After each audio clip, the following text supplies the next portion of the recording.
police and ambulance to arrive, I knew I couldn't leave. And really, I didn't want to just abandon poor Mr. Cardosi, but I didn't want to hover too closely either. I didn't know how he'd died, but I knew the police would want to look around, and I didn't want to mess with things. Besides, being so close to a dead body was a little unsettling. I wasn't too surprised that the police car arrived first. It's a small town, and the police station is just across the street from the cafe. The ambulances have to come all the way from the next town over. I heard the cruiser pull up, and I poked my head around the house and waved. The officer climbed out of the car and approached the house. He was a big, imposing man. Not overweight, just very tall and broad. "You the one who requested police?" he called when he spotted me. "Yup, that's me," I yelled. He strolled a little bit closer, then motioned me toward him. "How about you come over this way for me?" He sounded suspicious. His brow was furrowed as I walked toward him. He was clearly trying to figure out who I was and what I was doing there.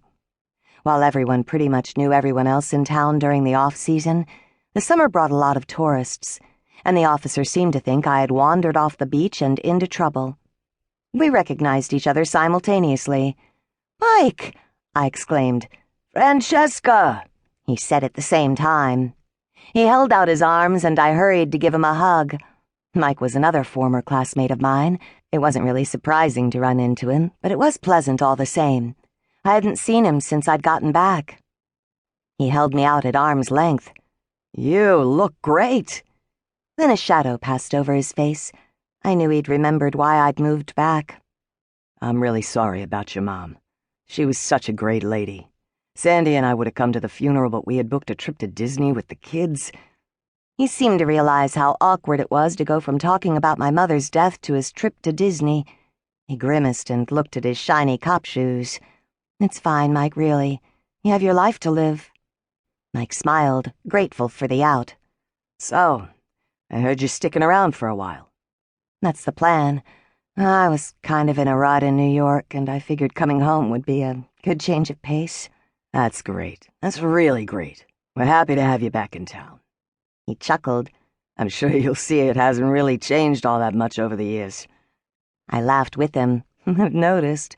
It's like stepping right back into high school. All the old neighbors are living in the same places." All of a sudden, I remembered the neighbor who had prompted the call that had brought Mike out here. The look on Mike's face told me he had just remembered, too.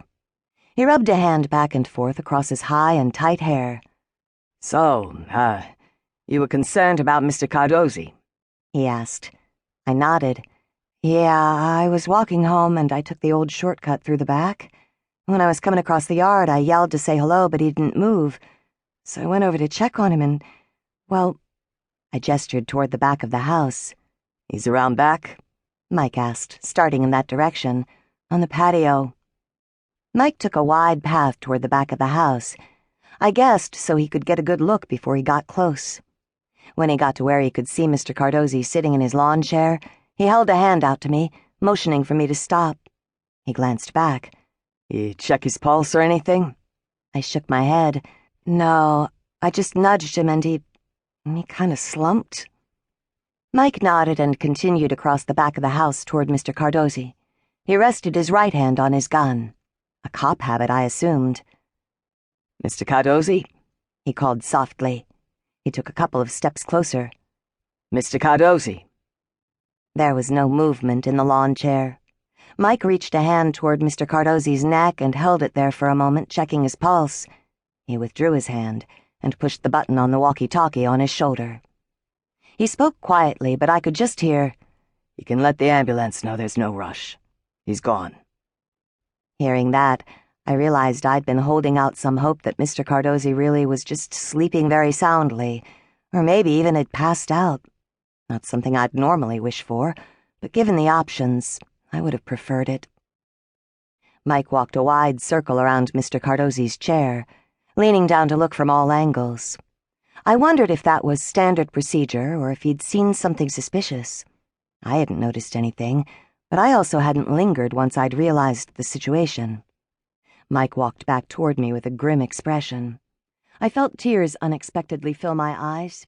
So much had happened in my life recently.